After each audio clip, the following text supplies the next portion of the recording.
All right, we're back to do another technical breakdown today. I'm going to be doing one of two of my students, both good blue belts. Adrian here on the right, Krs on the left. Both these guys have been doing Jiu-Jitsu for a little over a year.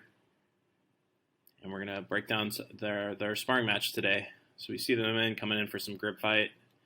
Adrian sits for a little guard pull, starts trying to work his way in. Krs doing a good job staying tight here.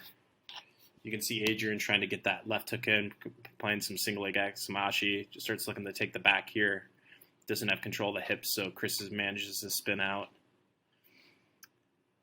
Yeah, we're seeing Krs kind of controlling a little bit further on the outside. Adrian doing a good job controlling the collar here.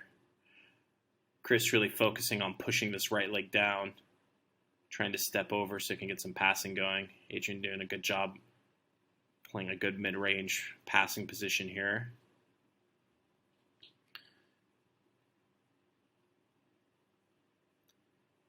Kind of see the action slow a bit. They're kind of getting more settled in. Krs again looking to pass on the outside. Adrian gets to his closed guard. Again, just seeing these guys kind of pummel through some positions here. Krs is kind of slowing the action. You see him getting some inside control here. And you see that hand fight from both these guys. Very typical thing you see from blue belts here. They're kind of slowing the pace, looking for some control here. Always a big fight in the closed guard at blue belt level. And we see Krs raise his level and stand back up. Not a bad approach. They weren't getting much going there. We kind of see them come out again. Back on the grip fight. Krs doing a good job. Pummeling, looking for that control of the head. We see Adrian get a nice takedown here. We start moving into top position. Krs making his way into turtle. And yeah, we just see these guys having a nice exchange here. Adrian doing a good job controlling on top, looking on that forearm.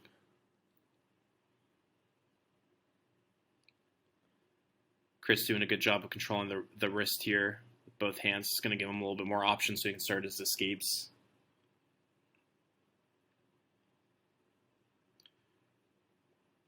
Adrian looking to take the back here, switching sides.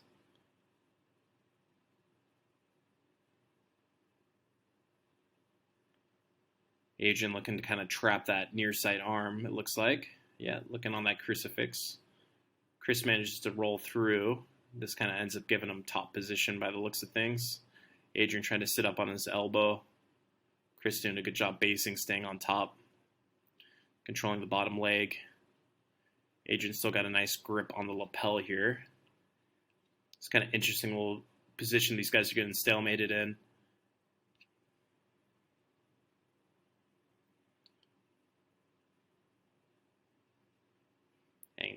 Adrian lets go of that collar and we kind of solidify into a more classic side control.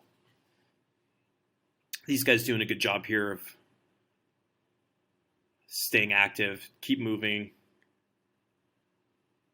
Krs going real heavy with his chest on those frames, trying to isolate that far arm. Using that cross collar grip. Adrian doing a good job here to kind of keep him flat. So, like, you kind of see, like, a real kind of old school mount defense here where you can see him kind of really trying to close the space off. What he's trying to do is use his knee here around the hip, right, to stop Krs going to the mount. Now, people used to use this a lot back in the day. I'm not really a huge fan because, like, it's making it much harder for Adrian to get, like, a good bridge going where he can kind of throw Krs off. So it might be something I'm going to work with him on just to kind of clean up this positioning a little bit more for him. Krs doing a good job circling overhead. Just maintaining good position. There you guys can kind of see it again. You can see how that positioning kind of limits his options. And see that when he puts his feet down, he managed to get a much better bridge going. But yeah, again, this is like something I see a lot out of a lot of people is they tend to make this connection here again. Like, I'm just going to point it out again. And they stay real focused on blocking the hip. But if you look at, like, Kris's positioning, he's not even looking for the mount. If he was looking for the mount, it would make sense for him to block the hip there. But you can kind of see, like, Kris's focus is all on this far arm. everything he's kind of looking for. He's really trying to isolate this arm here. So just something really good to kind of be mindful for these guys. See Krs staying heavy. Again, really focused on the far arm here. Trying to isolate it.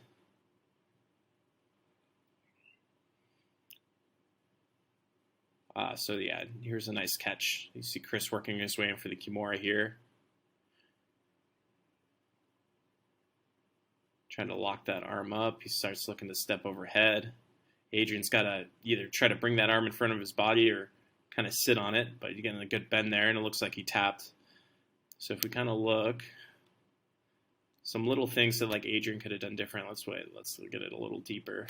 Okay, so like Adrian kind of had two options here. He could have started to try to reach his hand more in front and just look to connect to his own belt. Or he can always shove that arm underneath his lower back and sit on it.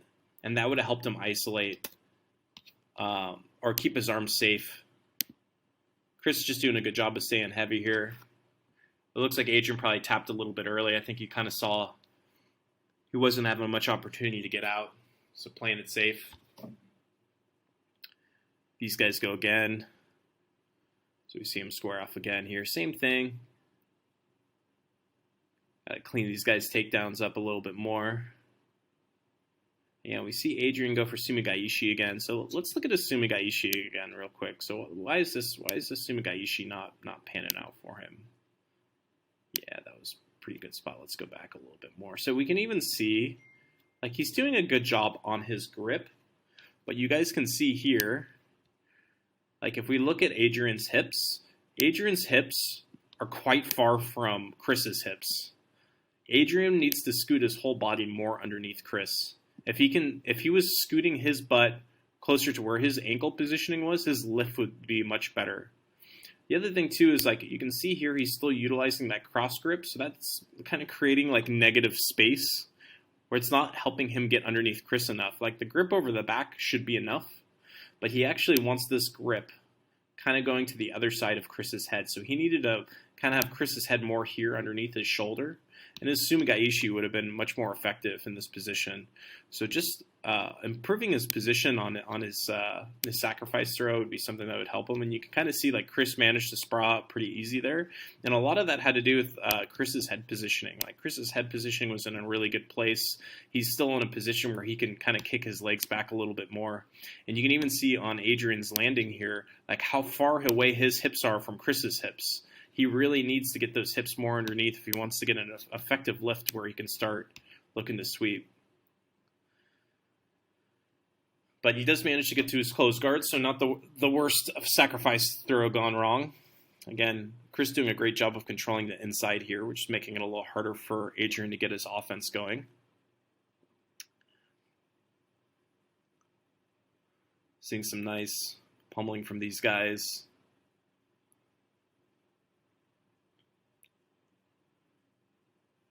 And Krs is managing to get the guard open, it looks like. Adrian needs to be a little bit more threatening on bottom, off balancing. Right now, he's just kind of pushing, pulling. He needs to be kind of looking to knock Kris's base off left and right a bit more, threatening with more sweeps. Again, looking for that grip over the back. Not really in good position to look for that grip. And making sure that he has good collar grips. Krs doing good here, setting up his pass, it looks like. His head position is good. He's getting his underhook.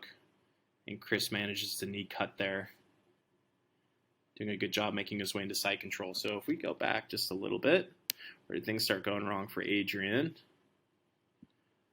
So it's about here, like Adrian's a bit stretched out. And you can look and see his grips. His grips would have been good if he was still facing, his whole body was facing to the left. But because his hips are now turning in towards the right, his grips are now actually hurting him. He wants to have his left hand on the collar and the right hand on Kris's far sleeve, which we can't see. It would be somewhere around here. But now his grips are on the wrong side for the guard he's trying to play. So this is why things are kind of going wrong for Adrian here. And also, Krs doing a great job with his head positioning. He's really driving in here, and you can see because Kris's head is driving into Adrian's head, and he's got this really nice underhook. It's going to be really hard for Adrian to get back on his offense.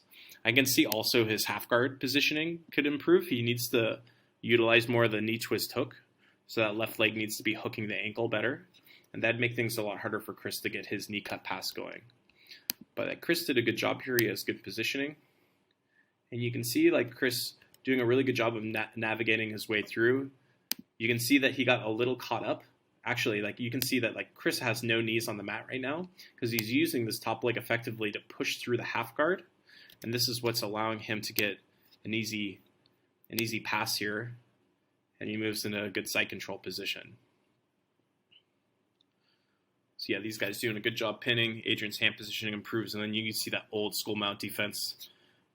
A little habit I need to fix with him, and I think it's going to really help his escape game in jiu-jitsu. So if you're playing that real old school cross leg side control defense, it really kind of hinders your movement, especially with a top player like Krs, who's very happy just to pin in side control and look for his opportunities from there. Again, on the Kimura, Krs starts to pull, looking for his opportunity. Starts transitioning into the armbar, it looks like. We'll see where this goes.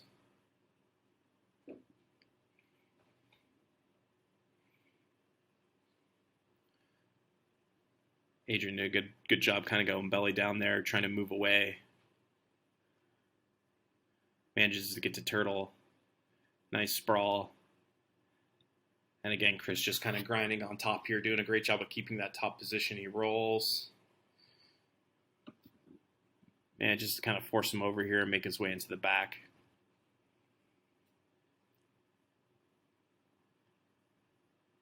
Looks to transition on the arm bar, but misses it. So that was a nice little scramble. Let's go back real quick. Let's see what went wrong with that arm bar. So as we're here with Krs starts moving into his arm bar positioning, you can see him belt line hook is strong. Like all this hook positioning is good. This could be a little bit deeper. Sometimes in the moment, it's a bit hard to get exactly what you want here. Let's let it play a bit more.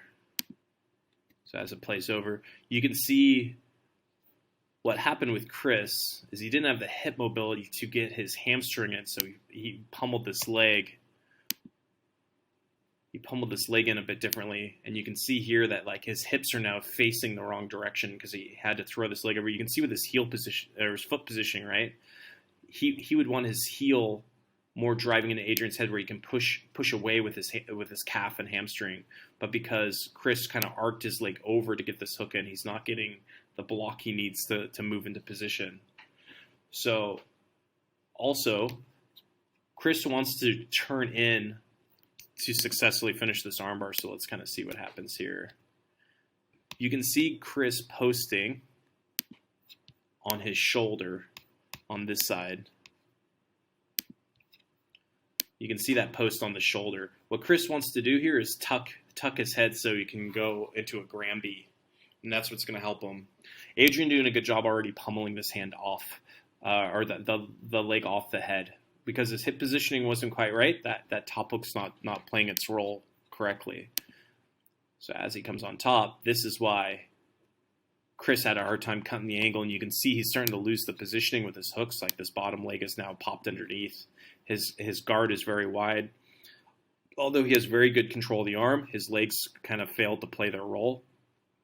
And Adrian managed to turn his hips over here. So now that his hips are down and he's in the right position, this is going to allow him to win top position. And Adrian doing a good job taking control here back on top, looking for the mount. Trying to keep that weight back over the hips, which is good. This guy's having a nice scramble here.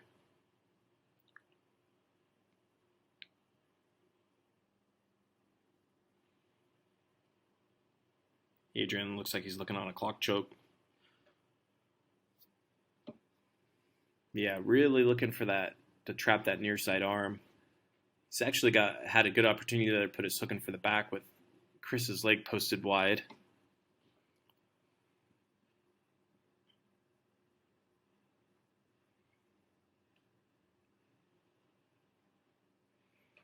Adrian also looking on the bow and arrow, but doesn't have quite the right grips for it. He's doing a good job turning over here, looking to get on that collar now. Krs doing a good job with his hand position here, blocking the chokes.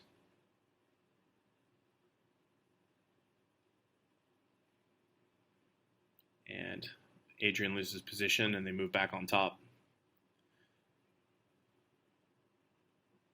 So again, like Adrian needs a bit deeper grips here. You can see how shallow his collar grip is. It's not really effectively controlling Kris's posture. He's getting good movement with his legs, but we got to get his grips moving in conjunction with his legs.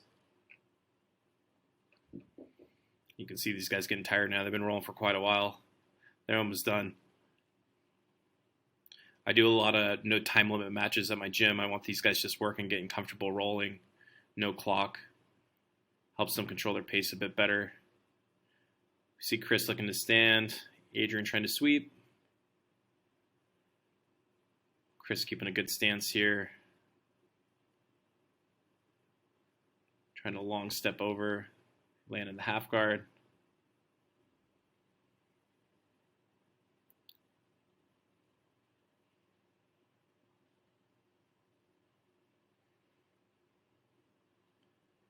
Again, seeing these guys working, fighting for grips, trying to redirect the head.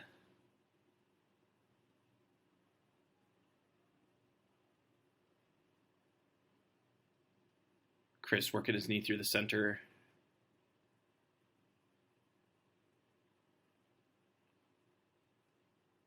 And he manages to pass.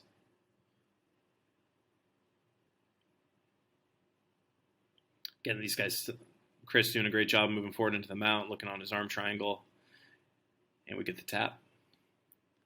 All right, guys, so I think that's it for this video. Hope you guys like what you saw. If you want to see more technical breakdowns or you had questions about anything, please feel free to leave it in the comments. And yeah, thanks for watching.